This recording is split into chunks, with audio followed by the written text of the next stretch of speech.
Good evening, everybody. Thank you for coming. I know you had lots of choices of things you could be doing tonight, but we're happy that you are here and willing to kind of educate yourselves on some of the things that we're going to talk about.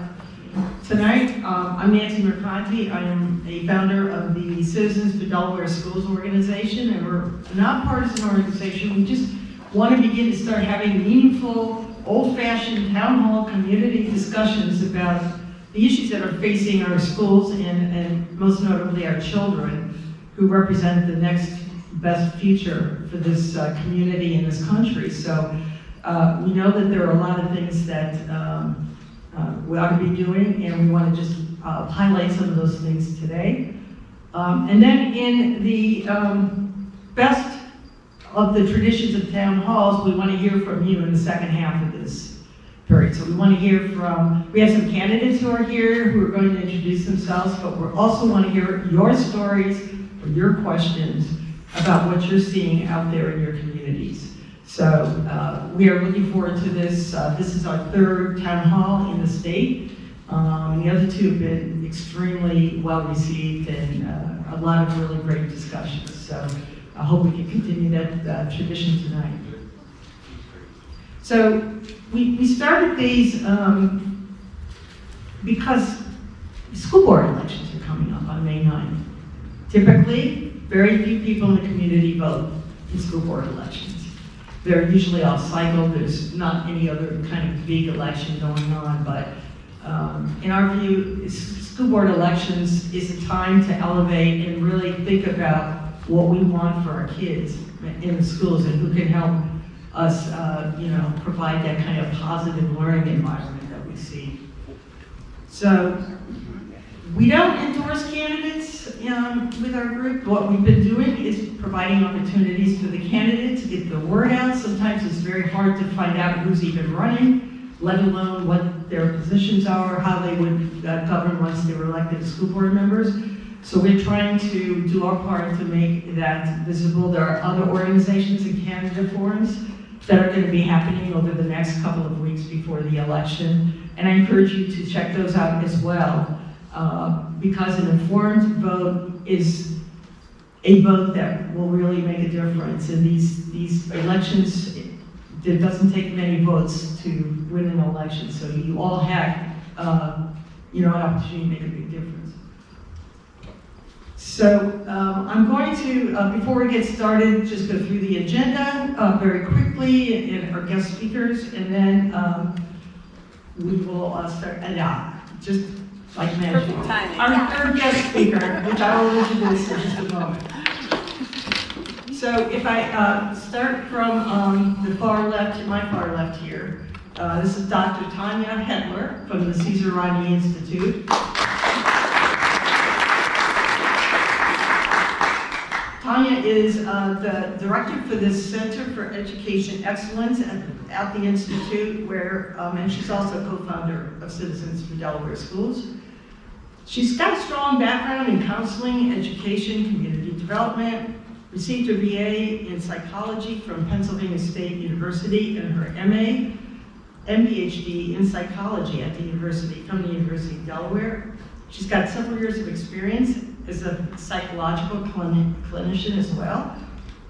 After raising her two children, Dr. Hetler became increasingly involved in education, running for her school board, Brandywine School Board, a couple years ago, and also committed to greater transparency and improved academic outcomes. She's going to be sharing some research about the steep decline in student academic performance in the state and talk about some of the things that might improve that. Next to Dr. Hetler is Dr. Ilana Fishbein. She is founder and CEO of No Left Turn in Education. It's a national grassroots movement. Dr. Fishbein has focused on concerns related to education and welfare of disadvantaged children, youth, and their families from low-income and distressed communities. Her early training was in clinical social work. She earned her bachelor's degree in social work from the Hebrew University in Jerusalem.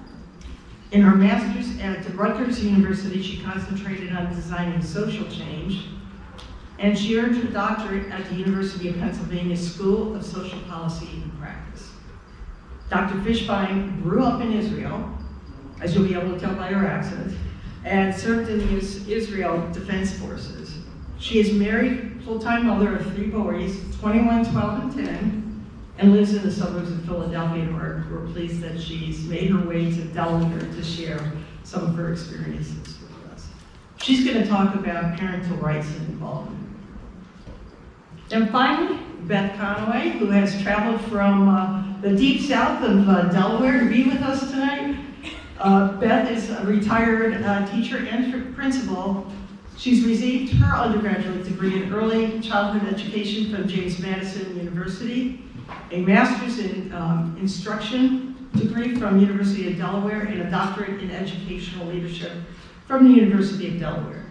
She has served 31 years in the Delaware public school system, so she's got deep, deep experience. 19 of those years, she was a classroom teacher in both regular and special education classrooms, and 12 as a principal. She brings great insight and understanding about the challenges of student discipline in maintaining classroom order in today's schools. So with no further ado, I will turn things over to Dr. Hepler to get us started.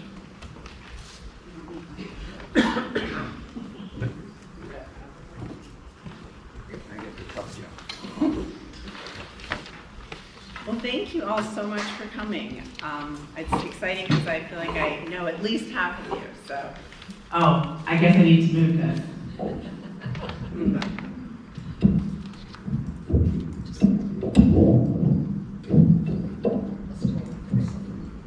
How's that? Better? Okay. So yes, Eric's doing our slides for us because we've learned that we only have 2 hands, not 3. So tonight I'm going to talk to you about academic performance in Delaware, and then we're going to talk about several specific issues and what we can do to change the school situation and encourage you to get out and vote and bring people with you.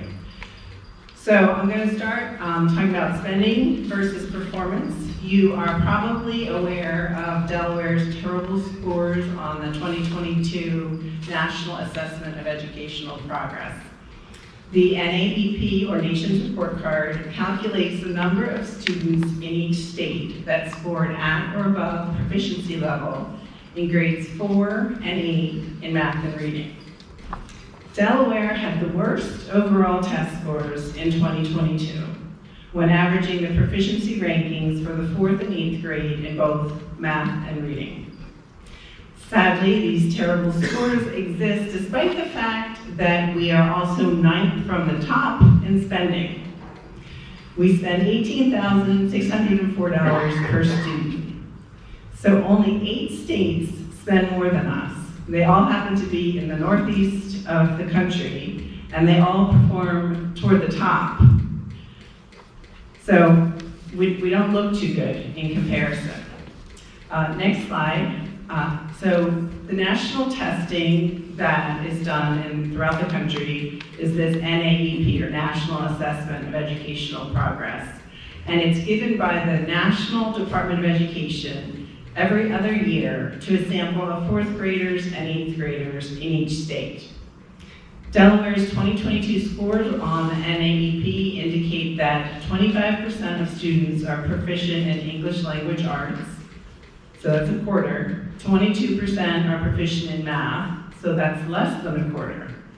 If you're wondering whether this is because of COVID and school closures, the 2019 pre-COVID test scores on the NAEP were slightly higher. 32% of students were proficient in ELA, so about a third, and 34% of students were proficient in math, so again, about a third. So the 2022 scores were worse than the pre-COVID 2019 scores, but it really just accelerated a decrease that had started in 2013. So we can't just blame COVID. Next slide. So we're going to compare, there's two different sets of tests that are done, and it's rather confusing. So the NAEP that I was just talking about is the national test. And in Delaware, we use the Smarter Balance as our state test, which is associated with the Common Core standards, which we use. So the NAEP does not, it's only used to compare one state with another or 1 year with another. It doesn't break down the schools by districts or schools or students. So to determine how individual schools and districts perform, we need to use a different assessment. So the state of Delaware uses Smarter Balanced to evaluate students and schools and districts in grades 3 through 8. We use the SAT as an evaluation of students in high school. So that's given to 11th graders, and that's sort of generalized for all of high school. Next slide. So the Delaware state testing that our own Department of Education uses is the 2022 Smarter Balanced Assessment. And this found that 42% of Delaware students were proficient in English language arts, so less than 1/2. 30% were proficient in math, so less than 1/3. And again, if we compare scores before COVID, the 2019 scores were better. 53% of students were proficient in English language arts, and 42% were proficient in math. So there was a significant decline due to COVID. The SAT scores used to test high school students in Delaware indicate that 47% are proficient in reading, so less than half. 24% are proficient in math, so about 1/4, and 38% are proficient on the essay, so slightly more than 1/3. Again, comparing that to 2019 before COVID, it was 49% proficiency in reading, 28% proficiency in math, and 43% proficiency on the essay. So we see that the Smarter Balanced Assessment, which is used for 3rd grade through 8th grade, was much more impacted by COVID than the high school assessment, which makes sense that younger students who didn't have that foundation were more negatively impacted by the closures and remote learning from COVID. Also of note is the fact that the assessment that we use at the state level, the Smarter Balanced Assessment, gives, as you saw, higher scores than the NAEP. About 1/3 of students performed at grade level on the Smarter Balanced Assessment, whereas on the NAEP, about 1/4 of students that are proficient. But the NAEP does not claim to measure grade level proficiency. It's proficiency in general, and so you can't match that up necessarily with the grade. So that explains the difference in the test scores on the two different tests. Another important piece of information that I discovered in preparing this talk was that if you go to the Department of Education website and you go to the state snapshot for education, or it's also called the Delaware Report Card, the Department of Education puts an NA, or not applicable, for school attendance for 2021-2022. So I thought, what does that mean exactly? So I dug more deeply into the site, and it turns out that the number of students who are chronically absent doubled between 2019 and 2022. So in 2019, 13% of students were chronically absent. In 2022, 25% of students were chronically absent. So 1/4 of the students are not consistently going to school. So this is the terrible consequence of COVID and the remote learning and school closures. Next slide. This is a QR code for a data set that my daughter/intern and I put together. Cesar Rodney put this, it's supported by Cesar Rodney. We put Cesar Rodney Institute, I always have to clarify because it's not the school. Everything in Rochester is called Cesar Rodney. Cesar Rodney Institute. So we calculated the Smarter Balanced and SAT test scores for each K through 12 public school in each district for both 2019 and 2022. And we've made them available on the website. So you can take a picture of this and use this QR code and the URL below to look up your school and your district and see how they're performing. The Department of Education has a massive data set that breaks things down into, oh, is it blurry? What? I'm sorry? What do you think, Randy? Yes, blurry. It's It's blurry. it's blurry. Let's see if I can make it better. Thank you. There we go. We're Thank getting you. them now? Not with my finger on it. Yeah, that QR code's not gonna work if it's blurry, right? Yeah. So while he works on that, some of our districts in Delaware, and I'm gonna use Red Clay as an example, perform in the 70th or 80th percentile at some of their schools. And then other schools in the same district have less than 1 in 10 students who can perform at grade level in math and English. So there's clearly a problem, a discrepancy there that needs to be dealt with. It may be partly a funding issue, it may be a staffing issue, but there's definitely a problem. Oh, so what I was saying before we were dealing with a blur issue is you really can't even use the Department of Education's data set. It's so massive that what we did was we downloaded it, and then instead of having individual scores for each race and each sex or each socioeconomic status, we clumped it together so you could just see the general scores for a particular school or district. That makes it much more usable. So now I'm going to talk briefly about woke ideology in our schools. Actually, I have a bunch of people here who were helping me. We did a Freedom of Information Act request about 2.5 years ago, specifically in Brandywine Wine School District, because that's where we lived and still live. And we looked for any information related to critical race theory.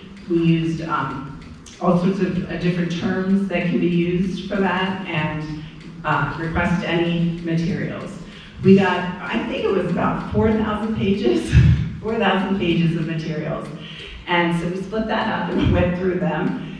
There were lots and lots of professional development, teacher trainings that had woke ideologies in them. Critical race theory, they don't use that term very much. They use culturally responsive teaching, which is CRT, what do you know?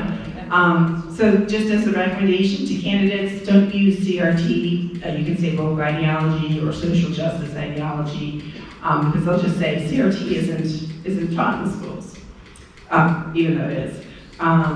We also found a page on the district website that was called Family Resources, which contained 2,000 plus articles and books and videos on anti-racism, which, if you know anything about it, Ibram X. Kendi wrote a book called Anti-Racism, and he states that the only solution to past racism is present racism. So all 200 of these articles talk about how our country is racist and white people are inherently white supremacists. So we brought that to the attention of the school board, and I truly believe that they had no idea it was there. They literally looked dumbfounded. And we bugged them for several months to take that down, and eventually they did. Interestingly, I looked maybe 3 or 4 months ago and found, and on the state, Delaware State Education Association, so the state teachers union, on their website, and guess what I found?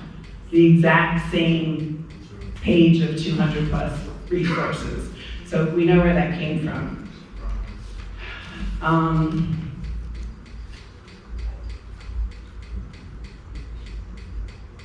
Okay, so next I'm just going to briefly talk about the teacher shortages in Delaware. So next slide, Eric. So currently, there are many classes in our public schools that do not have a teacher. My daughter is in 9th grade, and she has a management class that has not had a teacher all year long. So they either have a substitute, or they take her class and several other classes that don't have teachers, send them all to the auditorium, and they get babysat for the class. So she hasn't learned any marketing for the year. We had a speaker who was in human resources for Indian River School District, and she was saying that at any one time, approximately 30% of teachers are missing from schools right now. So there's a terrible shortage in teachers. She was saying that when she goes to job fairs, there are many fewer teachers who are there. Like, it used to be thousands would be attending, and now it's maybe 100. And so there are very many fewer students who are interested in becoming teachers. Delaware has the most strict accreditation program in the country. The Heritage Foundation did this calculation, looked at all the states. We have very strict testing, and we have no reciprocity with other states. So if you are licensed in New Jersey or Pennsylvania or Maryland, that you can't come here and teach. You have to go through a bunch of hurdles to teach here. And those schools have better performance, so you'd think we would accept that license. If you look at the state's Join Delaware Schools website, it states that there are currently several hundred teacher vacancies. Next slide, Eric. So these are the requirements the teachers need to go through to become licensed. They need a bachelor's degree, an acceptable teacher preparation program if that bachelor's degree isn't specifically in education. Then they have to pass both the ED TPA, or Teacher Performance Assessment, and the Praxis Subject Assessment that aligns with the grade and the subject they're teaching. So I've learned in the process of these town halls that the Praxis test is extremely difficult, and that different states can set the level at different places. So Delaware has set very high, and one of the goals would be to try to lower that so more students, I've talked to some super smart people who did not pass it the first time. I think I have one more slide. There you go. So in summary, our education test scores are bad, despite the fact that we're 9th from the top in spending. So when people say we need to spend more money, you can tell them no, 9th from the top. We might maybe need to reallocate it, but it's not doing what it needs to do, but we do not need more. And the high teacher standards are good, but it doesn't help if classes have no teacher. And you will hear from Beth that teachers and students are extremely stressed out due to all of these factors. So thank you very much.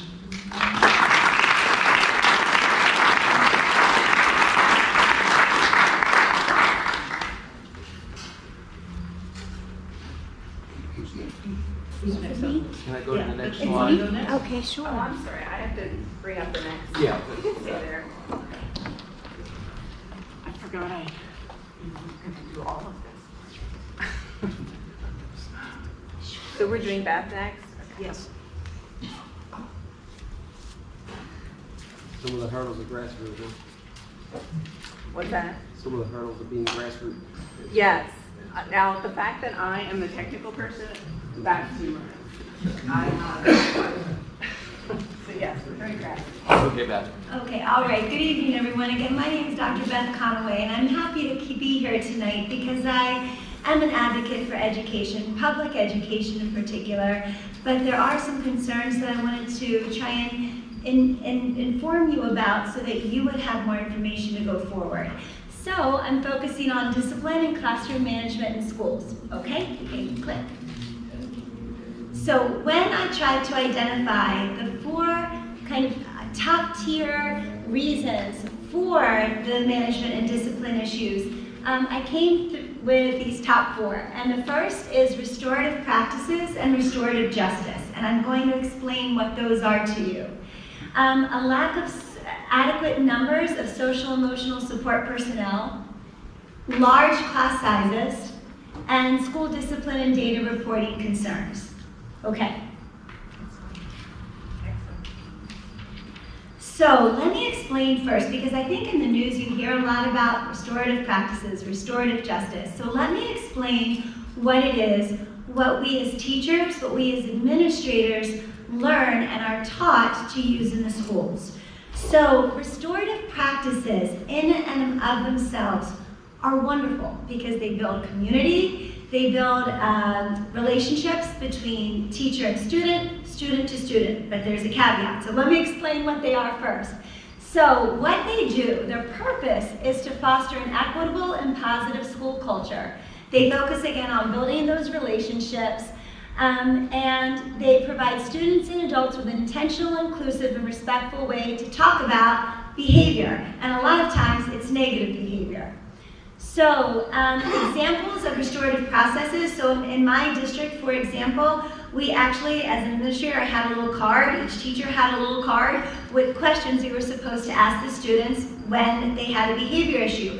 So for example, I'd pull on the side and I'd say, Susan, how are you feeling when you hit the other student? How do you think that made that student feel? And go through that procedure. So that is, in a very quick explanation, what restorative practices look like and sound like. Okay.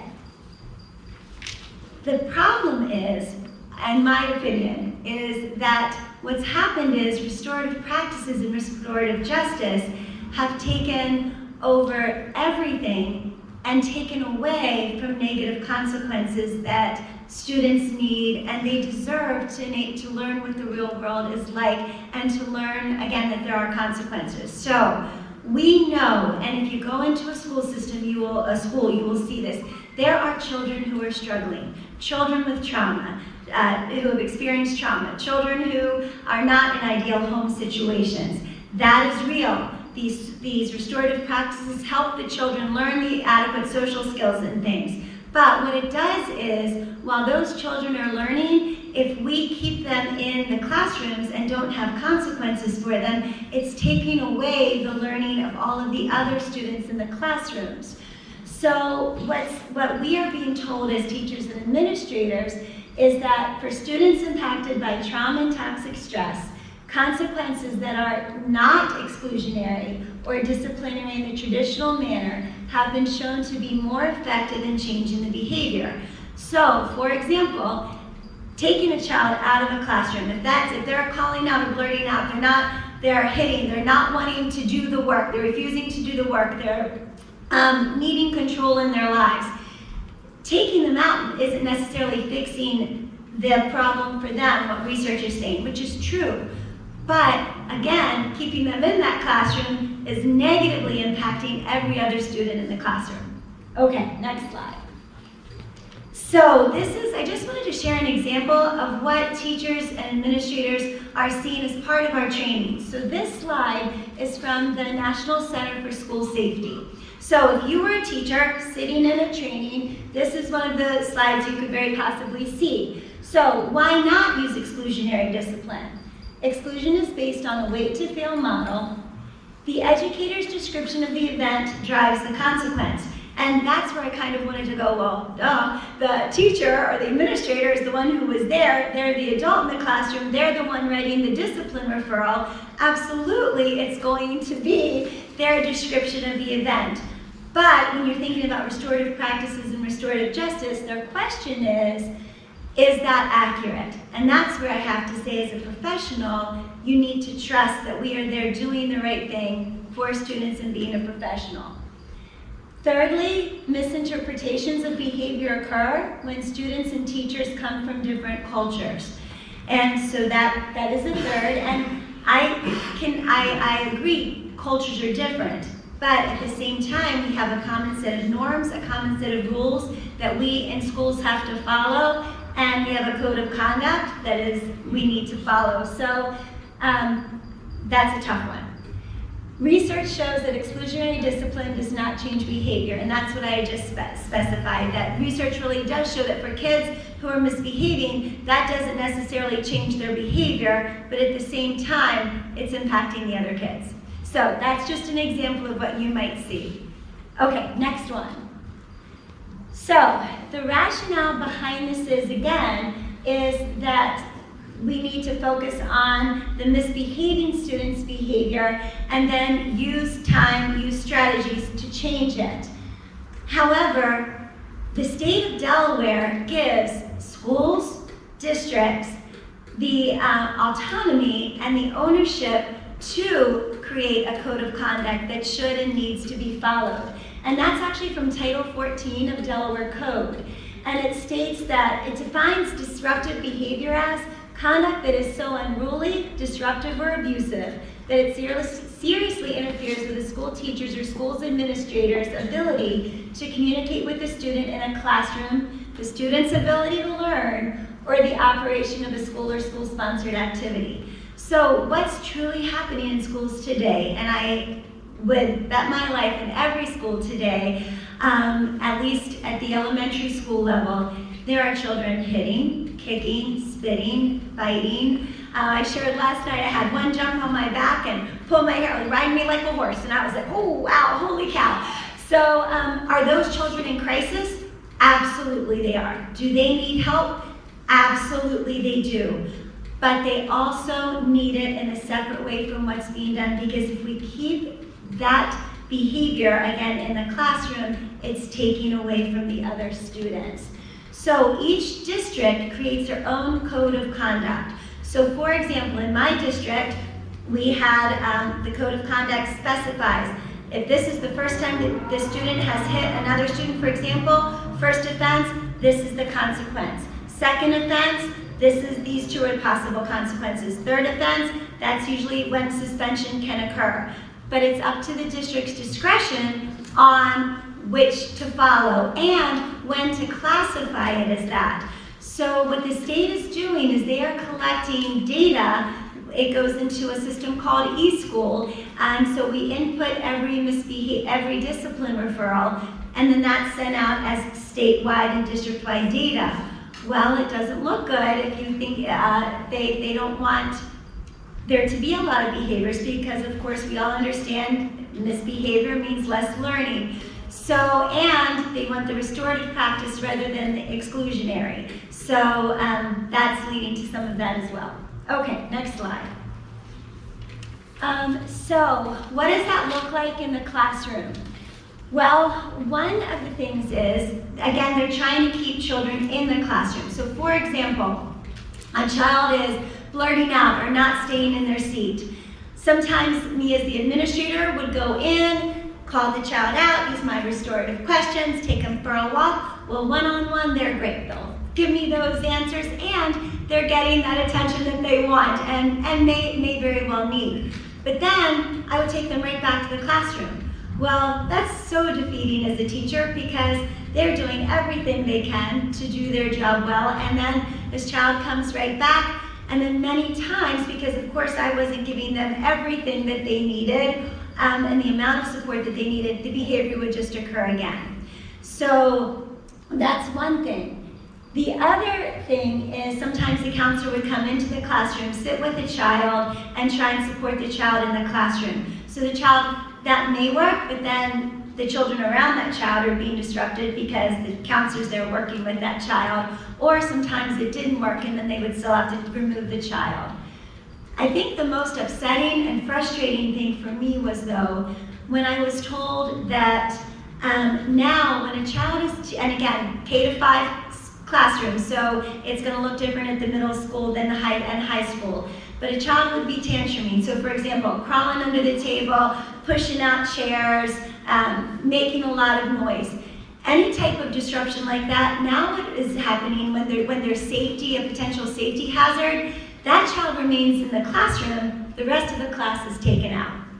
So the teacher takes the rest of the class out. Well, and then where is that going to be? Sometimes it would be to the gym, sometimes the auditorium, sometimes it might be outside, sometimes we had a pod so they could take them out on the pod. but again, their learning time was being disrupted. Then the child that remained in the classroom, they were worked with probably myself, the counselor, the psychologist, the social worker, to become calm. Well, that was done for two reasons. One, to ensure that child's safety, and two, to really be sure that they're not, as soon as you put your hands on a child, that's considered a restraint and you have to be very careful. We would be trained, legally trained in restraint training, but still they encouraged us not to do that. So that's something else that is occurring, and again, absolutely negatively impacting the rest of the children in the class. Okay. So, I'm sorry, you can keep going, that's kind of the same thing. So, real world consequences. Well, like we just said, loss of instructional time for students, which leads to poor achievement. And second is stress and anxiety for teachers, leading to burnout and lack of teacher retention, which you so eloquently talked about.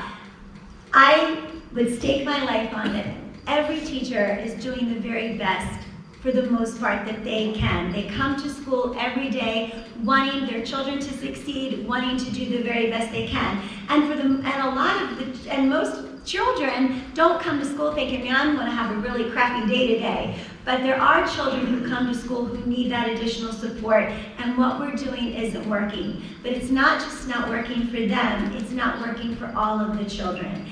And as a principal, I even would think, man, I'd have my day planned out, I'd want to go in, provide instructional support with walkthroughs, evaluations, things like that, but as soon as there's the behavior, my schedule's thrown all off and I'm dealing with that.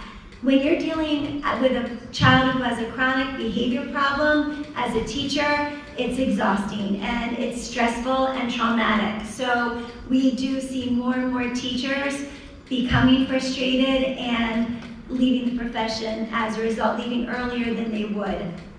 And then also, when students see that there aren't negative consequences, and when I talk about negative consequences, I mean more punitive, like expulsion, suspension, timeout. And when I say timeout, like standing on the fence at recess. We're told now in my district, you can't take recess away from a child because they need that time to play. They need that activity level, which students do need, that play, that activity level, but at the same time, that's a natural consequence. Buddy, you need to finish this work. As soon as you finish this work, you can go out. You can't do that. So we want the joy, we want the excitement. Every child is entitled to a free public education, and we want to make it the best we can, but we need to do better. So thank you so much.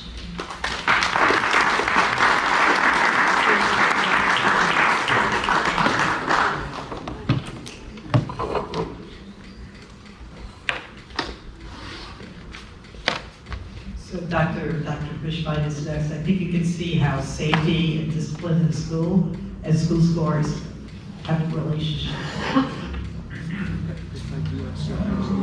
Yes. Okay, we're okay to get them now.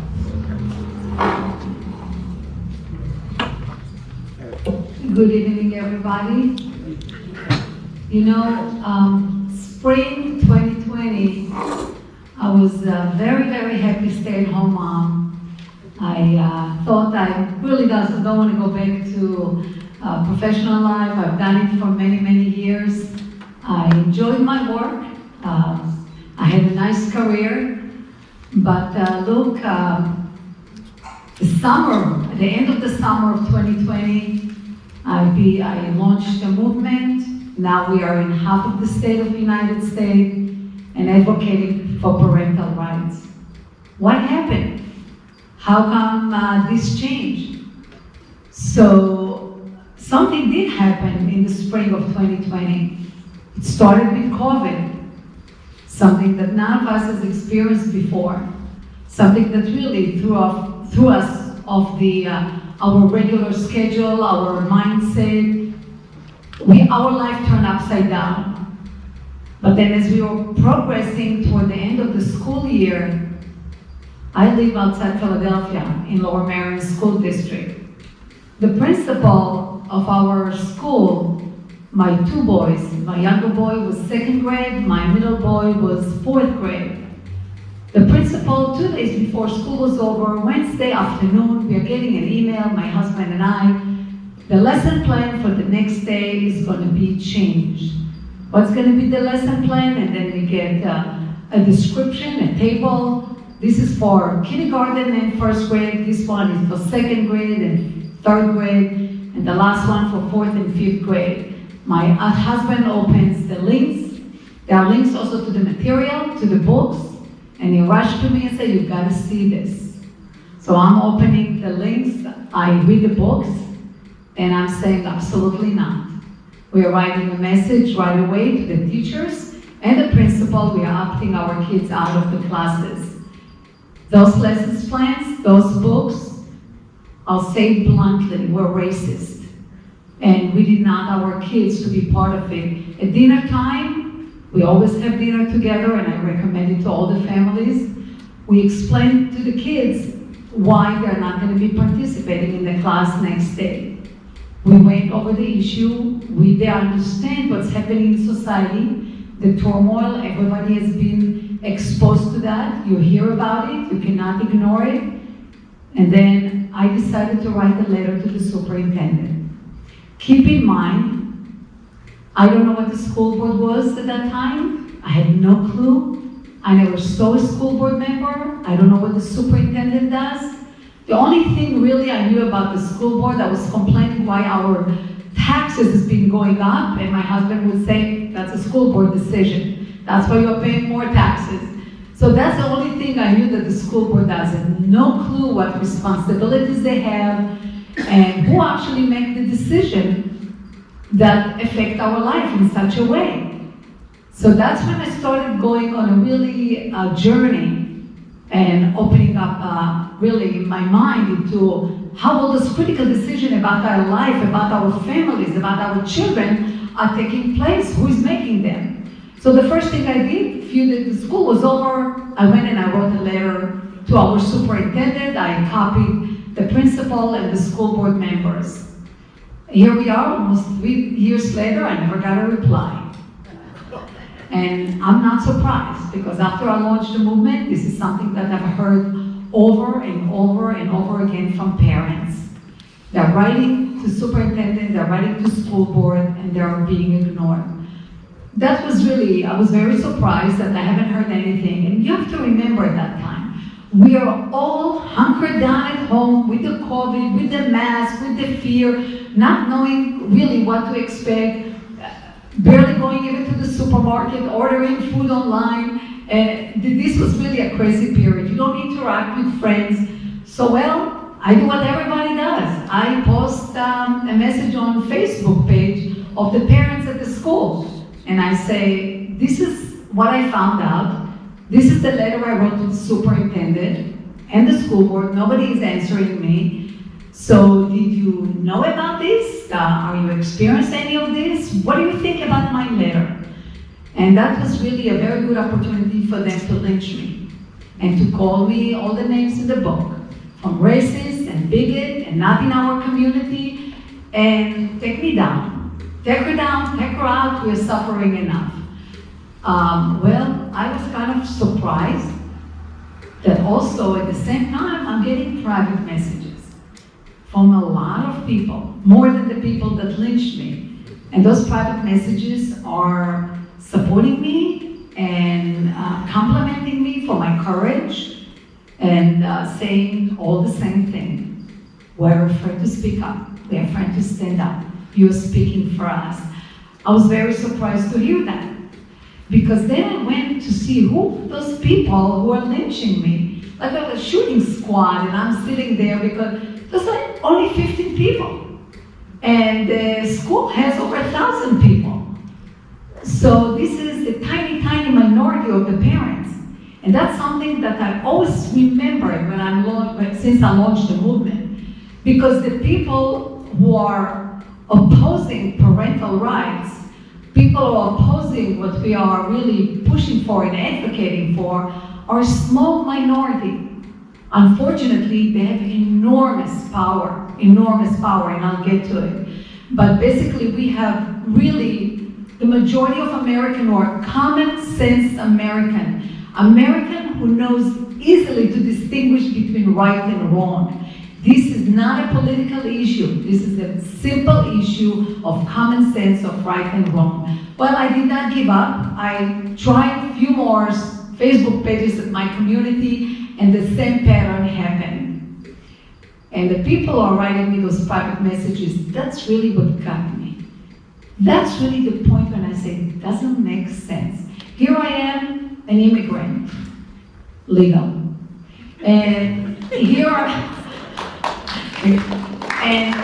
they are, all those people risking their life of the children, throwing them over even a wall to come to America because they know this is a country with a constitution. This is a country that protects your right as a human being, as an individual. This is a country that has really courts to uphold the law, to protect your rights.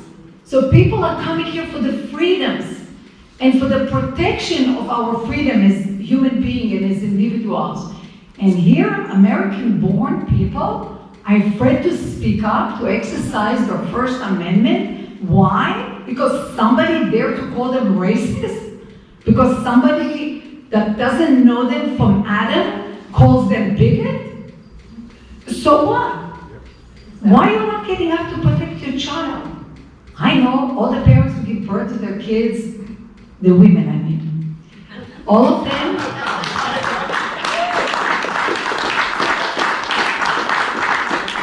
And the fathers are those who are the fathers of the children, definitely said that I'm going to take the bullet for my kid.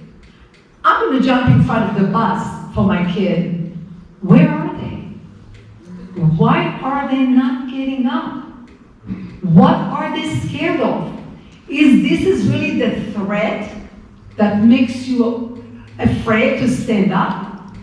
Excuse me, what's going to happen when the Chinese are going to be here? They're not that far, by the way. What's going to happen? What will make you stand up for your kids, for your community, for your nation? Are we sending our kids abroad to take bullets, real bullets? And you are not, and you're afraid? So I launched a movement. I had a handful of those moms that wrote me that they are supporting me, come to my living room, and I said, I'm launching a national movement. We have to stand up. We have to protect our children, our communities, and our country. Because we saw what's happening on the street in 2020. We saw the lawlessness. We saw that the law was not being held. That's right. And people could not protect themselves. Looting, shooting, criminal behavior, and people are locked down in their houses. Well, now we are in half of the state in the United States, and I'm very proud that we have our chapter leader in Delaware right here, James, in the front. See, taking picture. Thank you, James. So what are we for? Why did I launch the movement? The essence of our movement is really parental rights. We as parents have the legal rights to make decisions regarding our children, regarding fundamental matters regarding our children, being education, being religion, being medical decision. We do have the legal right to make those decisions. And what we are finding out very fast is the academic year 2020, 21, 21, 22, and still that we are being really stripped of these legal rights. We don't even know what they're teaching our kids at school. We have to file FOIAs. We have to file what in Pennsylvania we call right to know under the Freedom of Information Act. And we have to pay money. And we have taxpayers to know what the kids are being taught at school. It doesn't make sense. We have to find out that the teacher is transitioning a child and the parents don't even know. But you know that parents in Florida got a phone call and told him that his daughter is being taken to the hospital because she tried to commit suicide in the bathroom. And that was the second time because they were transitioning her at school. Her parents didn't know. He met his daughter only in the emergency room. They pulled her out and there was a lawsuit now. And she's not the only one. So what really our rights are in this country as parents? Slide, please. Yeah, I'm telling stories, you know, but we'll have to get some information. One basic information, we have to understand that the Constitution doesn't really require us to have a Department of Education. But under Carter, they made some agreement, and in some way, I was not in the country still then, but in some way they convinced even the Republicans, I guess, to get the Department of Education. But I want you to pay attention to the third clause in that statute. Parents have the primary responsibility for the education of the children, and the state, localities, and private institutions have the primary responsibility to support the parents. Unfortunately, what has been happening in the last few years since the COVID, the parents, regardless of they're not in the driver's seat, they're not in the sitting next to the driver even, they're not in the back seat, they've been thrown out of the car altogether. Parents don't have a say, because even when they go to school board, look at the faces of the school board member. They're like poker faces, they're not even listening. They're just, with the button, 3 minutes, 1 minute, get off, they're not even listening. Some of them even walk away. Some of them even, like the father in Loudoun County, that his daughter was sexually assaulted in the bathroom, was dragged physically from the school board meeting. I'm glad he's suing, and he's gonna win. So we have to remember that we are supposed to be at the driver's seat and not be at the table, ideally at the table with the teachers, with the school, community, and the parents together as part of the community, making decisions for the benefit of the children and the benefit of the families and the community. Next. And another one, sorry, we'll go back to this one. This is really a very brief history. There are several more laws, but it is important to see that there are some already laws in the book that's supposed to protect us, but unfortunately, it seems that they are not being enforced. And obviously, the 14th Amendment, it was not yesterday that the 14th Amendment was passed, and we are eligible, obviously, for due process, and there is the Equal Protection Clause. And we know for a fact that the Equal Protection Clause is not being applied in schools today. The second one is obviously the Civil Rights Act of 1964. And we know, for example, with what's happening with the CRT teaching, as well as the promoting the gender ideology, the queer ideology, the transgender agenda, the Civil Rights Act of 1964 is not being applied as well. It's being violated, grossly violated, I would say. And then we have, of course, the Family Educational Rights and Privacy Act, known as FERPA. And the next one I'm mentioning here are also the Protection of Pupil Rights Amendment, also which is supposed to protect, provide the parents with the ability to have access to any information about their children, as well as prevent the school from collecting data and using the data about their children. This is now a very much a policy that is very much can be found in all the schools. There's extensive data collection on our students. Parents don't know about the surveys. Parents are, and many times, even parents who opt their kids out of those surveys, the teacher putting a lot of pressure on the student to take those surveys. And I think some of you probably have heard when Attorney General Garland was asked a question about his son-in-law running one of the most profitable organization that is running those surveys. So this is something that, again, the law is there to protect us, and when parents are coming and requesting to apply the law and claim their right, they're trampled all over and they're not being exercised. Go to the previous, Backward, backward, yeah, please. Is that it? As of now, a lot of states are working on advancing, a lot of legislators in many states are working on advancing parental rights legislation. 15 states already passed those legislation, you can see those states. But it's important in this legislation, and that's why I highlighted it in yellow, because that's something that is missing from the legislation in Delaware, is that court protect parental rights by strict scrutiny, which means strict scrutiny means that your parental rights are in fact fundamental rights. In Delaware, that little piece is missing from legislation, and I hope that more parents in this state will put pressure on legislation so parental rights in this state will also become a fundamental right. Last slide.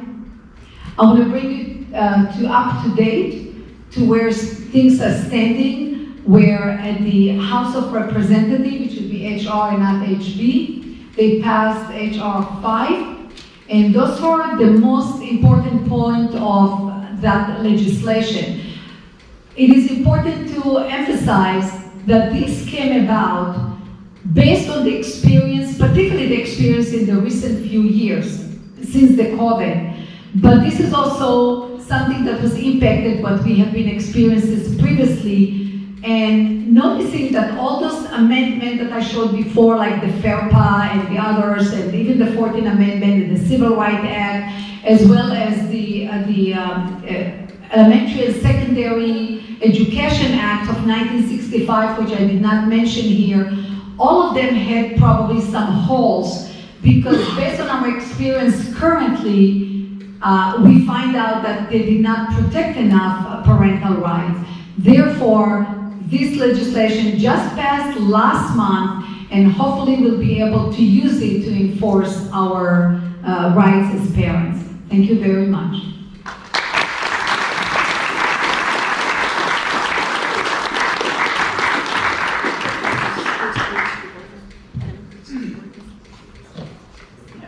Yeah, we're gonna let candidates speak. So we're gonna quickly transition over to school board candidates who are in the audience. Give you a chance to introduce yourself to. Could you raise your hand so we know how many we have? I see 1, I see 2, 3, 4. Okay. We'll Great. just start in the front row. Yeah. Okay. Please, we'll give you each 2 minutes. You all may want to come. We want to know your whole life story in 2 minutes. All right, good evening, and thank you for allowing me to introduce myself. My name is John Schulte. I was born and raised here in Wilmington, Delaware, graduated from John Dixon High School, and attended Embry-Riddle Aeronautical University in Prescott, Arizona. Upon graduation, I was commissioned in the Army and spent the last 26 years in the Army and the Department of Defense. 22 of them overseas. I've commanded a logistics brigade of 1,800 soldiers, and the Department of Defense managed a $10 million government research effort in Europe. I am currently a colonel in the Army Reserves, teaching at the Army War College. For my day job, I'm a DoD employee at the Pentagon, working on AI policy and managing $20 million of data management projects. I am no stranger to leading complex efforts. But now I'm back home. I'm back home after a long time. I want to engage in our community. Engage like I've been asking for or wanting to for a long time. Sorry, I can go on script real quick. But talking to Europeans, talking to Americans in Europe, they're asking, John, what the hell's going on in America? Why are things so crazy? I give them ideas, give them plans, why. It just comes down to the mere fact we have forgotten to govern ourselves. We just forgotten. You three said it right. We've forgotten how to engage our school board, our state representatives, our congressman, our president. And without that community engagement, you can make all the laws you want. You can have all the school board meetings you want. But without you engaged, more people than we see here. If I run for, as I'm running for school board, blustering through the speech, I realize the last few school boards have been modifying my speech. I'm figuring out, I need to rip this up. It's not working. It's not working at all. We need more people in this hall. A lot more people in this hall. We need the education you're pushing out, for sure, but there needs to be a synergy. Because if I get elected, if choice candidates get elected, good. But what about the State House? What about city? What about fire, police? All these organizations and the people have to come together. So I was in a school board meeting last night. Sorry, I'm going for 2 minutes. It was really static. By the board rules and whatnot. The board sits there and they talk. They go through the minutes. There's a little bit of introduction with public speaking, comments. That's it. There's no teamwork within the board. So I talked to 2 board members, and they're not allowed to meet with a group of 3 or more. 4th one is quorum. They can't meet without having a schedule or all these different requirements. You can't have a team. There is no team at the board. And the parents are not forcing that kind of collaborative conversation. And the board members themselves need to be energized to build a team with the parents. I know I'm over 2 minutes, but the bottom line is I want to remove politics from this environment. I want to bring the community into this school board conversation. And yes, I'm in the Army. Brigade Commander, Colonel, that means nothing. I need you guys. Thank you. Can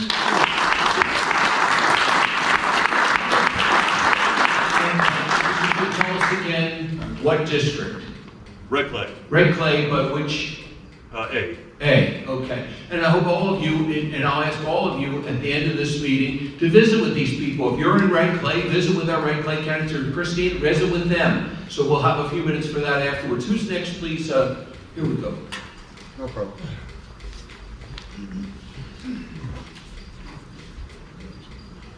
Hello everyone, my name is Carlucci Coelho, and also I'm a legal immigrant into America since the age 17. I'm now 53. The first thing that I noticed in America when I came here after my big glory and fame through my art, it was the necessity that was needed amongst the communities of America. What I saw in the movies in Europe about America, it was nothing but a lie. All the grand and all the richness that was in the movies of Hollywood. But then I encountered New York City by myself with no one, including no friends, no family, and no English. And very quickly and very fast, I came to realize the truth about America. After New York City, I went into Philadelphia. As we all know, the crime is crazy there. I also learned how to live in Philadelphia. Out of Philadelphia, I came to Delaware because everybody told me it was quiet here. In my opinion, it's a little bit too quiet for me.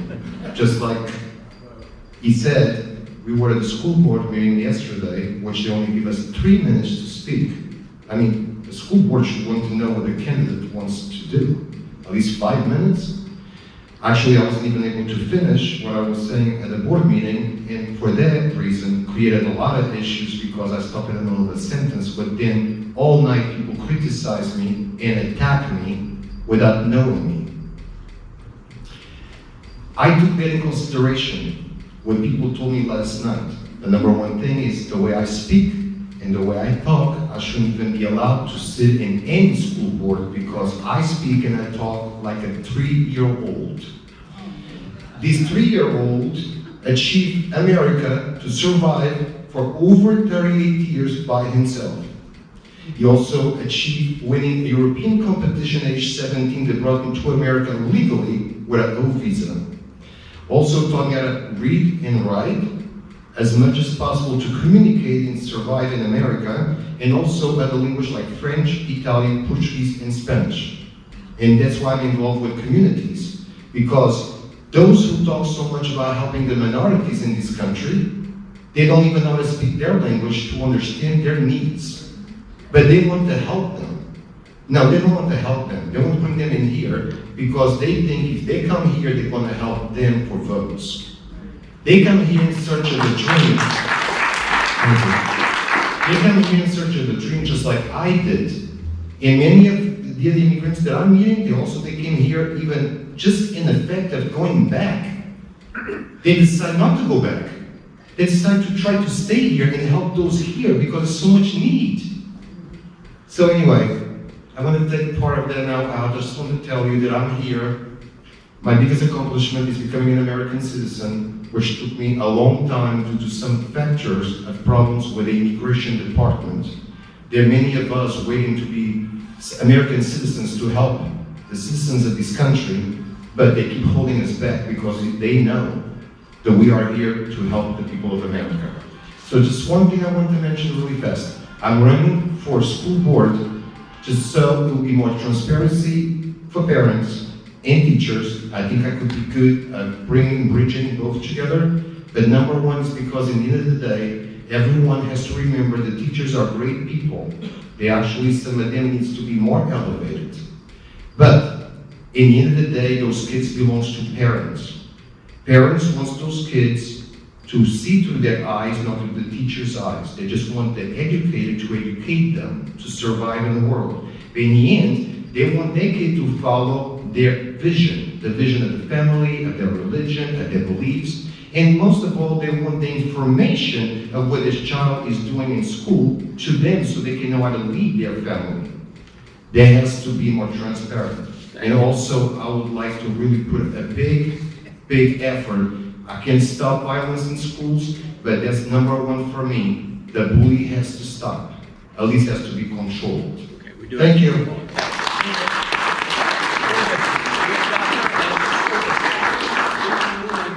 He's red, What district in red clay? School district? I need a hand up. Red Clay District D. Okay, let's get the doctor up. We'll get you up right next. Okay, Red thank clay you.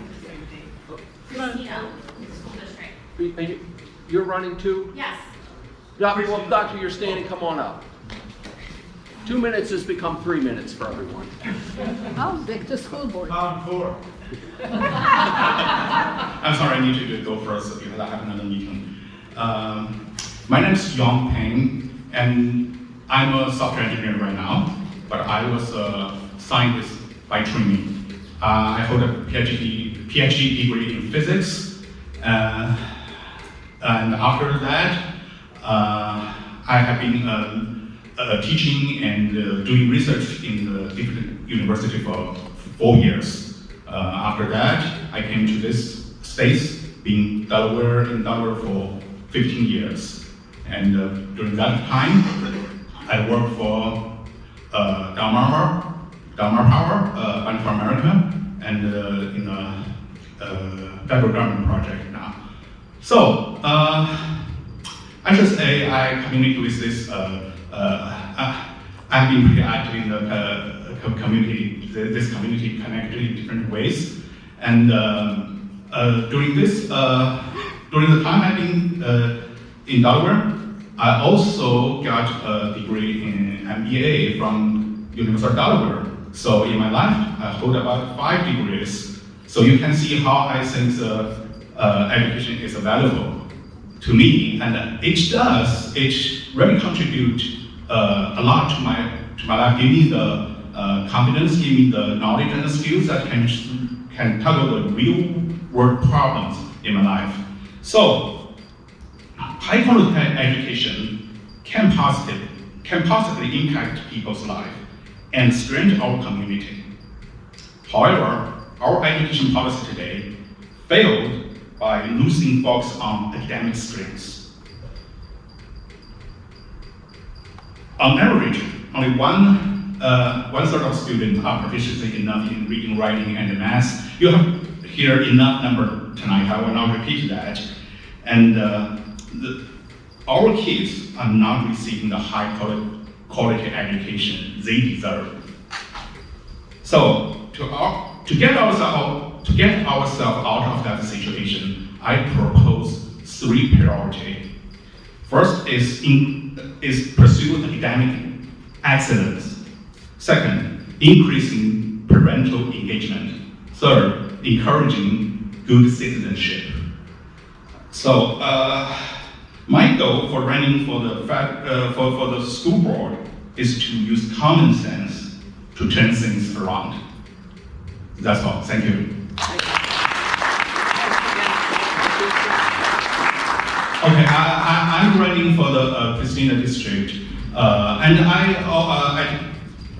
if you are the resident of Christina district, come to see me, and I have my I didn't have my yard sign ready today. I'm supposed to have it, but I have a sign sheet. If you want to put your my yard sign in your yard, so you can come to see me, and I got your address, your phone number, and I will deliver over to your door. Thank you. Yes. I have a quick meeting, and now I'll come back. Now, I've left out 2 people, this gentleman over here, and then I'll get you, okay? This gentleman over here, please come up.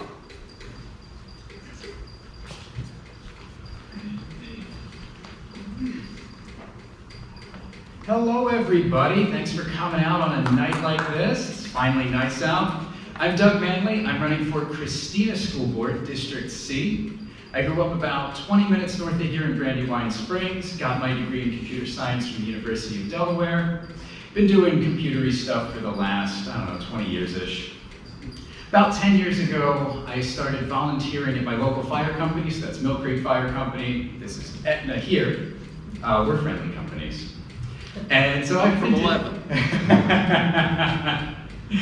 I've been doing community service, for the last 10 years, and started off just trying to get cats out of trees, put the fire out, that kind of stuff. And along the way, I got roped into doing board stuff, so I've been on the board of Mill Creek Fire Company for the last 3 years, where we manage a $4 million budget dealing with, fire and rescue operations, emergency services, dealing with staff and volunteers, all kinds of government funding, all kinds of donations. And just this past year, I got elected president. And so for school board, I'd like to continue my public service, my community service, and serve on the school board to make sure that the kids in this district get the education they deserve, to make sure that the teachers get the support that they need to provide that education, and so that everybody grows, the schools, the families, the students. And thank you for your time. I'll keep it quick. Thank you. Christina School District C. Okay, and please come up. Thank you. Can I take this down? Oh, yeah, sure, please, whatever works best for you. Go ahead. Hi, I'm Christine Gilbert. I'm a Newark resident, Delaware native, University of Delaware graduate with a master's in education, St. Mark's, class of '86, and I went through Red Clay Public School System as a young person. I'm running for school board because I have seen the education my own 4 children have received. They've received a very sound, solid, beautiful education that has led them to go on to the next path of their journey, and that would be college. When I look at some of the schools in my district, those children are not being offered the same tools and materials and supplies and opportunities and extracurricular activities that give a student a well-rounded education. That is very important. Regardless of whether a student goes to a 4-year college, a community college, they join the military, they go to a trade school, or they become an entrepreneur or simply begin their career working as they maybe figure out what else they'd like to do with their lives, they have to have that sound education with proper communication skills, literacy, comprehension, and the ability to computate and to rationalize and reason. I've spent a lot of time in the community. I was a Girl Scout leader for 10 years with the Chesapeake Bay Girl Scouts. I taught religious education formation at St. John the Beloved for 10 years. And the schools my children attended, well, I was there so often that one of the headmasters asked me if my name was painted on one of the parking spots because I was there all the time. Parental involvement is very, very necessary. The schools that succeed the most have parents, families, and guardians there participating. They get to know their children's teachers, they get to know their children's friends, they get to know the children's grandparents. Community involvement within schools is extremely important. The strong schools are the ones that we need to emulate. I've often wondered why Delaware leaders don't look to the schools that are successful in Delaware and say, how did you do it? Tell us your secret. How were you able to get these students into some of the best colleges in the country? Well, it's not that hard, folks. And a lot of people want to tell parents that it involves paying high tuition. As one of our guest speakers indicated, over $18,000 is spent per student. I wonder how many parents can designate where they think that $18,000 is being spent on their child. Is it through textbooks? Is it through technology? Is it through the curriculum? Is it through the best teachers that the state can hire, ones that come with passion and energy and a desire to see that those children in their classroom succeed, just like it's their own children, or nieces, or nephews, or grandchildren? I'm very, very passionate about education. I have the Master's in Education. My BFA is in dance, choreography, performance, and education from Towson University, and I have a BS in English. So I bring a unique perspective of arts and more technical skills to education and as a parent. The thing my husband and I noticed that was most important in raising our children was to make sure we understood how their day went. Who were their friends? What were they going to do on a weekend? What were their dreams, hopes, and goals? And how could we do what we could within our power to make sure they met those goals? Well, I think we did a pretty good job. In fact, I'd like to pass on the skills that we have to other parents who are willing to say, how did the Gilbert family do it? What do I mean by that? Well, my oldest is a graduate of Charter School of Wilmington. He's a graduate of SMU in Dallas with a degree in physics, mathematics, and computer science. He's now in his 4th year as a PhD candidate at Penn State University main campus and teaches discrete math. My youngest son is a graduate of Salesianum, Towson University in political science, and is now graduating next month with his law degree, and he'll sit for the bar this summer. Tell us what district you're in. Christina School District, District C. My daughter's also at Penn State with aerospace engineering, graduating next month. And my daughter is at UT Austin in neuroscience. So these kids can learn, but they need the right tools. Thank you. Thank you. Do you have any elected representatives here? Ramon? I knew you were here. Why'd you ask the question?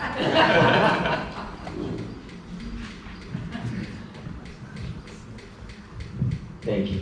My name is Mike Ramon. I happen to be the state rep for the 21st Representative District, and I've been lucky enough to serve that district for 15 years, and we've been through a lot. But one thing that's clear is since I got elected 15 years ago, the same statement keeps being made. Our schools need to do better. We need to improve education. We need to do this, we need to do that, we need to spend more money, we need to give charter, we need to give choice, we need to keep doing all these things. We need to do one really important thing for education today. We need to tear off the Band-Aids. Every time there's another wound, we put on another Band-Aid.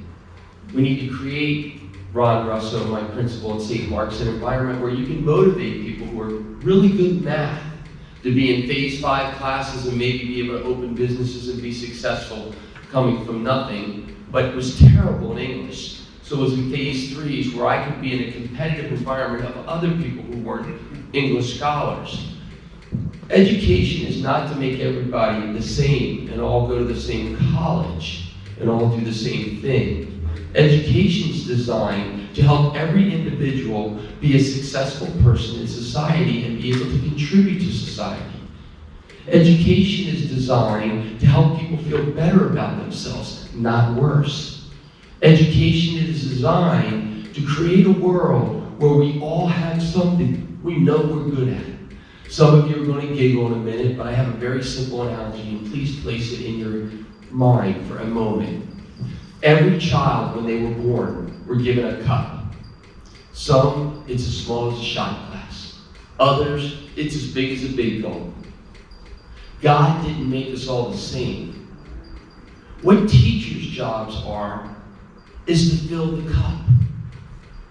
Now, if a school district or a school believes having shot glasses in the same room as big gulps because we need to socially create an environment, fine. Let's figure out a way to do it successfully. If they believe maybe you can create an environment where you have phases and where people have a big gulp in math and maybe a 8-ounce orange drink in English, you can put them in environments where those children are the same. And guess what that does? It puts the teacher in an environment where they can be more successful with children of the same liking. We have a lot of big gulps that aren't getting filled because we're spending a lot of time filling shot glasses. That's not bad. Filling shot glasses is not bad, but not filling big gulps is. Every child deserves to come out of school with a full cup and having an ability to contribute to society. Those who are here tonight trying to be our school board elected officials in Delaware, my district happens to be about a half of Christina and a half of Red Clay. You put those two budgets together, it's larger than almost every budget in the state of Delaware, except for the state of Delaware and Newcastle County. That's a lot of money. Please, if you're elected, let's do education different. Let's fund education different. Let's fill the cups. Let's create an environment where a child's going to a school that they're proud of. And let's forget about what it looked like last year and putting another Band-Aid on because we can't do it anyway, and be creative and come up with something new and neat and different. COVID did one wonderful thing for our society. It taught us that we can implement some level of technical education through technology that can be digested, in my words, in a way that complements the teacher in the classroom and doesn't displace them. Rather than our teachers being pulled out of our classroom to go to more and more and more and more training, why don't we bring a Zoom into the classroom once a week where the educator is educating multiple schools at once with wonderful teachers, hearing something for Monday that they can carry through for the week and make us all make education better and stronger. It's a view that's different. I will support any person that has this kind of a dedication towards education. And if I can help anyone in this room in anything as far as a representative, I'm willing to do so. Cell phones, 302-584-8601. Call me if I can help. Thank you. We have a brief opportunity here for just about a half hour. If any of you have questions that you'd like to address to our speakers, I'll ask you to project yourself a bit. Here's a question. You want to stand up? I have a question. I want to make a statement. A brief statement. Go right ahead. Here, do you need the microphone? Yes, sir. We've got a little short cord. That's the only reason I'm They dancing around. Hi, my name is Charlotte Middleton, and I'm currently a resident of Smyrna. I'm here to help to form a coalition with an organization that I'm a part of with the Delaware Schools, Citizens for Delaware Schools. I think that we can do more if we form coalitions with other organizations that are about the same thing. Now, I've been hearing from a lot of the candidates who are talking about what the needs are, but I have not heard a solution. What is your solution? Everybody can talk all these grandiose ideas, but what is your solution about your main idea? What can you suggest to the school, to the parents? What can you do? There's a young lady right there that was talking about she can get with parents and, you know, maybe share what she knows, what knowledge she knows. Have you tried to formulate a parent group where you are in, not so much in control, but you have influence on the direction the parents is going in, in order to improve their child's education. So I'm here, I should be campaigning for my husband because he's Mayor of Smyrna, but I think that this is more important to me. Our children are more important. They are our future. My husband's a mayor, he's doing his thing. Thank you. But I'm here, you know, just to form a coalition. I think that this is something that I can do, and we've already scheduled meetings with the superintendent of schools to tell them what our ideas are and what our processes are. We have suggestions on, and my biggest thing, to be honest with you all, is the violence in the school. It bothers me tremendously. Thank you. And you'll stick around after this is over? Okay, very good. Anybody else like to? Go ahead. I just want to, also, many of you submitted comments to us. We asked you for your stories, we asked you, you know, do you have questions, and a significant number of you said things, but I just want to build on something Charlotte said, and somebody wrote, and I think it's very appropriate.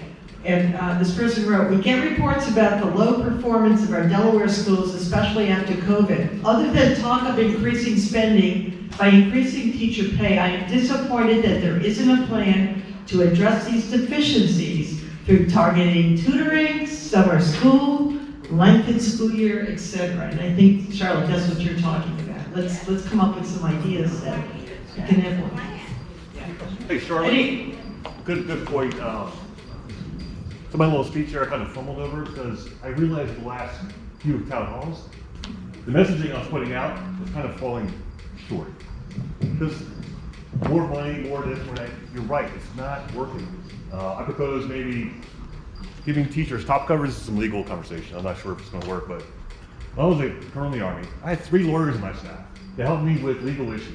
Can I do this? Can I not do that? Hey, Johnny got in trouble. Well, how do we fix that and help him not go to jail? Is there a way we have a JAG or a lawyer at large with teachers to help them with that Let's coverage? give everybody a chance to ask questions. Thank you. But are there questions here? I see questions in the background. Dr. Burns. It's a very nerdy question. I hope you don't mind.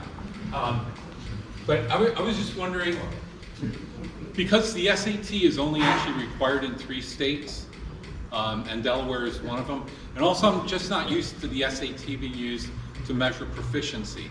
So I was just, and I'm not trying to be critical, I'm just curious as to how you derived a proficiency out of a mandatory SAT versus sort of only college-bound people taking it in most states. I completely agree with you. It's a very bad system.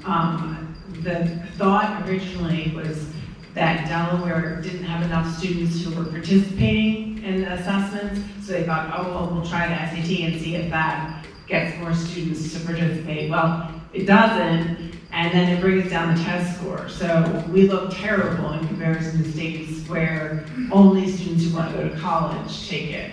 So the SAT has been modified. They're trying to, because a lot of colleges aren't requiring it, they're modifying it to become an assessment. But yeah, we do look really bad in Delaware because every student takes it and they don't have any interest in doing well in it. So they just bubble in whatever. So yeah, it's a problem. Okay, I wasn't being critical because that's what data is available. You have to go with what you can get. I was just curious as to, you know, if you had a way of trying to fix the... Well, I think we shouldn't be using the SAT that way, so I agree with you. Okay, thank you. Oh, here's a bunch of questions. Janice, you want to stand up? Sure. You can speak loudly, I know you. No. It's a 2-part question. Monday evening, I was at a small meeting where a very bright, very brave young man stood up and told us how scared he is to go to school. He had me in tears. This is a 3rd grader at Brandywine Springs. That's a nice school. He is scared to death to go to school because of the bullying. It's bad. What do you tell this child? What do you do with this young man? He's got a bright future if he can actually get through school without getting killed. This needs to be fixed. No one has talked about the SRO program, armed constables in schools. What happened? Where are they? We need them. My second point is, thank you. lack of teachers. I happen to know that there's a woman in this room who is extraordinarily qualified to educate. And they won't hire her because they don't like her politics and her math. Why is this okay? That's discrimination at its finest. Thank you. Thank you.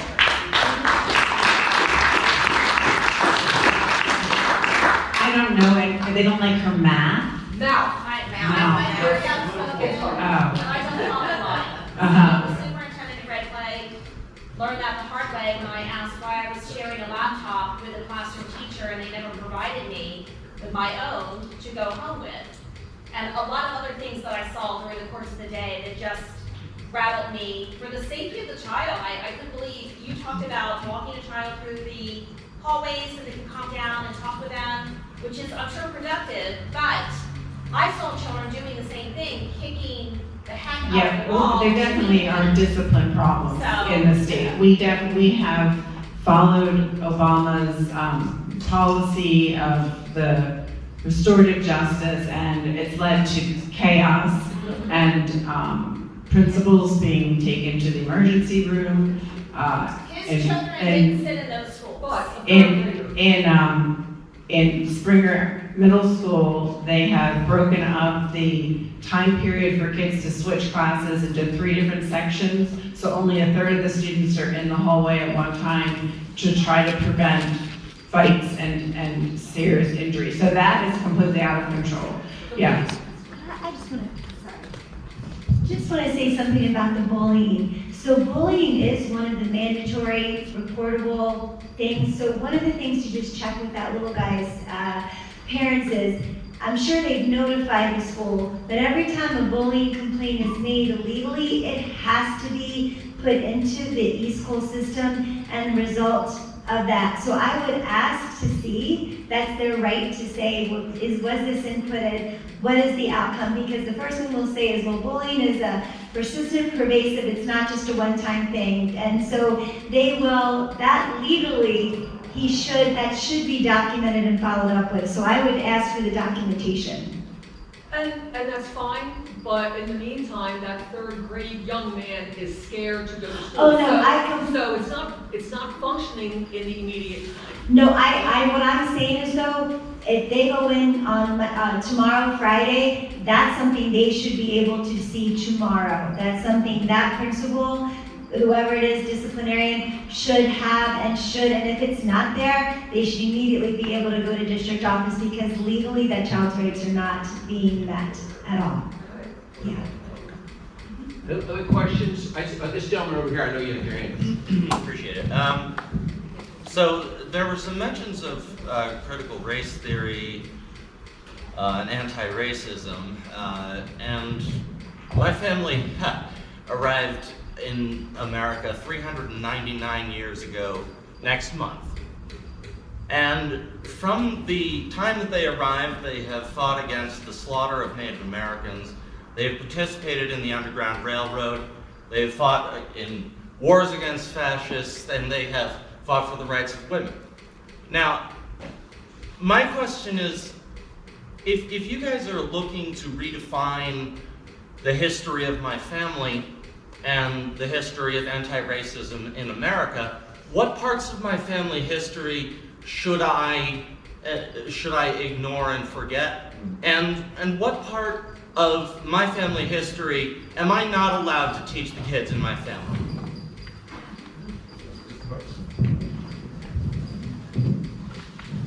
All American kids should learn the facts about American history. The facts. There are some who are trying to rewrite the American history, like the 1619 Project. Those are not facts. So, and what also is important to understand, there are people who came from different places of the world at different times. All of them make America. All of them are part of the history. And if there is anything that is actually misrepresented, should be corrected based on facts. Not one personal narrative that becomes the story of the country. Yes, please. You know, it's funny you say that because the history of my family is documented in history books. I am directly related to Ethan Allen, who founded Vermont. I am closely related to the people who founded New York City. Express your point to us. I'm not going to drill your point. What's the point? So my point is, with your information, with your interpretation of critical race theory, what should and should not be taught in Delaware schools? I think she just answered that. What Okay, should so be the taught history is the history of my family is fact, and that was my point. Yeah, and the So history should of that history be other denied? groups, the slavery should be taught based on fact. And an awful, really chapter in American country. However, also that when we're talking about that period of slavery in America, we have also to understand the international context. It's not something unique to America. America did not invent slavery. And slavery still exists today and is ignored. Slavery exists today in Africa and other countries and it's ignored. Does that make slavery in the United States okay, or does it mean that it did not happen? And how does Neither that apply? one what you said. Okay, It how does doesn't that make it apply? okay, How and does it that did apply happen. to critical race theory? That's my question. Critical race theory. I think we're going to have to move on. Your question is, and there may be time later on. Let's say one thing, is that, sir, Wait, let's not start even. what I want to say is Dave, stand up if you're going to say something. this guy's history is actually pretty amazing. So, your story should be told. The fact that you lived that's in your history, that's even more a reason to speak about it. That's more engaging. I took my daughter all around Delaware holding her book from about Harriet Tubman, the Garrett statue, and she loved that because history's there. So when you have a personal attachment to it, it's even better. You can really put some part into it, and so I think you can use that for an opportunity to show and explain the history. Well, I'm certainly looking for an opportunity to do that now because I don't think that your I'd like to move on, and I appreciate your race point. in America is accurate at all. There's a question in the back here. Yes. Or say. I wanted to agree with Mr. Ramon that the system needs significant change. And what we've done here tonight is great information that's been shared. The problem with our education system is zero accountability. We have single-digit proficiency schools in math and reading, and everybody gets rehired to come back to work, okay? If that was in the private sector, the business would collapse, and it would be a train wreck. Until we have the dollars following the child to the school, and not the school just saying, here's my list, turn it in, send me money to the state, nothing's going to change. And that's going to bring accountability. If that school does not perform, that parent moves that child over to a school that does. And takes the money. Sir, there's a gentleman back there. I'll let you. Sorry, to address the gentleman in the front row there, 399 years of American history. Are you inherently racist? Are you a racist person? You could argue that I certainly have. Are you racist? Do you hate a person because of the color or culture that they come from? No. You don't. Okay, so you're not. Does that mean that CRT, from what I'm told, I haven't been taught any of it, teaches that white people in this country are all inherently racist. Yes, it relates Racism itself. it relates to how race has affected people of minority status and disadvantaged statuses in America in societal mechanisms. Okay, let's keep back to questions. This lady here wants to say something. Stand up, go ahead, please. With respect to that, I'm sorry, you want to know that I'm a minority. I don't like that word. I'm a human being, I'm an American.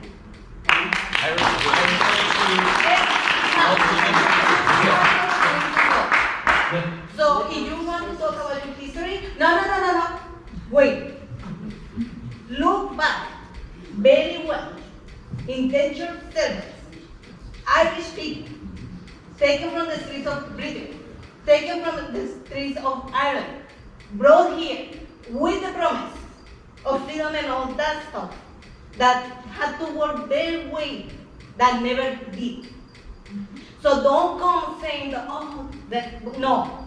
There is a lot of people here that was enslaved, and there was black slave owners, so do not learn.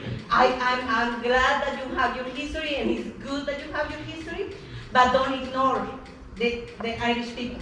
Do you? No. Okay, let's not start. I'm going to take control back here. Yeah. Let's not start working across each other. There'll be a time later. We're going to end at 8:30. This gentleman in the back has a question. It's not a question. Or a statement. Go right ahead. Because sometimes they just have to say you have to ask questions.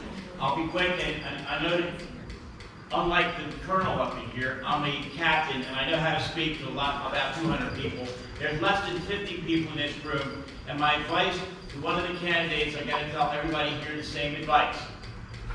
Make connections to all your family, your friends, by either telephone, email, or do something. There's less than 50 people in this room. That's not enough to get these people that you see here elected. Do the best that you can. You know darn right well that the woke agenda people through the schools and through the union that we don't trust anymore, they're going to undermine this, they're going to get the vote out. You need to do the best that you can to tell every single friend of yours, to tell those friends, your entire family, everybody, to get out and vote. You heard the best reasons in the world why we need to do this. Your parents, you've got relatives, you pay school taxes, everybody in this county, the state, has an issue to do with education. That speaks to everybody. Thank you. The